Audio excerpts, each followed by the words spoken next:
I'm Christina Bellantoni, Roll Call's editor-in-chief, and welcome to our first ever Roll Call Roundtable. This is a conversation between Roll Call editors. You can read all of their work at rollcall.com. Stephen Dennis, David Hawkins, and Jason Dick. Darrell Issa, Elijah Cummings had a big fight.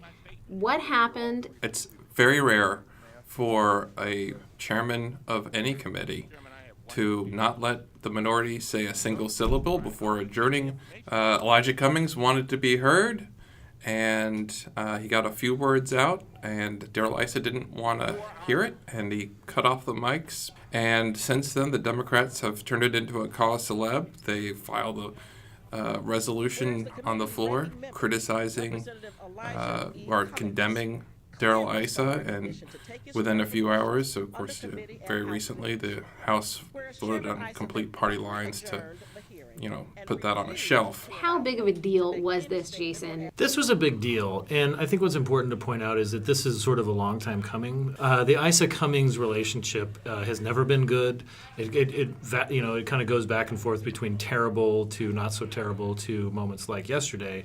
I don't think anybody was surprised that it actually came to this, but when you see this sort of thing bubble up, it is such a breach of what we're used to in sort of somnambulant tones of Congress for such an open conflict to break out. It is a big deal, and even if it had a predictable ending. David Hawkins. A big deal that also had the added non-benefit for the Republicans of their chairman, their prominent chairman, essentially stepping on his own message. The point of this hearing was supposed to be for Darrell Issa to call Lois Lerner, the IRS official at the center of the politicization of the IRS.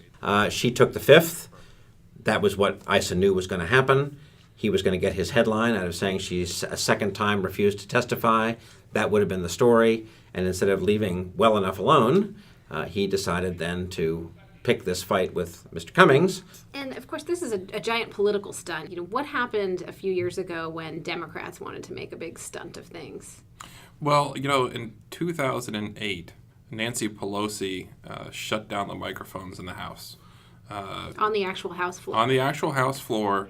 This was right before the August recess, and most of the House Republicans had actually signed up to speak for 5 minutes, and that would have taken hours and hours and hours. The Democrats basically said, we don't want to hear you. We are going to vote to pass the adjournment resolution right now, and they did on a party line vote. Democrats left town, and they ordered the speaker's lobby shut down, kicked the reporters out. They turned off the microphones. It was it was a situation unlike any I personally have ever witnessed, and the Republicans turned it into really high theater. John Shadegg sort of went to the microphone machine, but he managed to guess the security code, and they turned the microphones back on for half an hour. And it took 30 minutes for the speaker's people to figure this out and shut them down. But the Republicans were really brilliant in how they handled it as far as theater.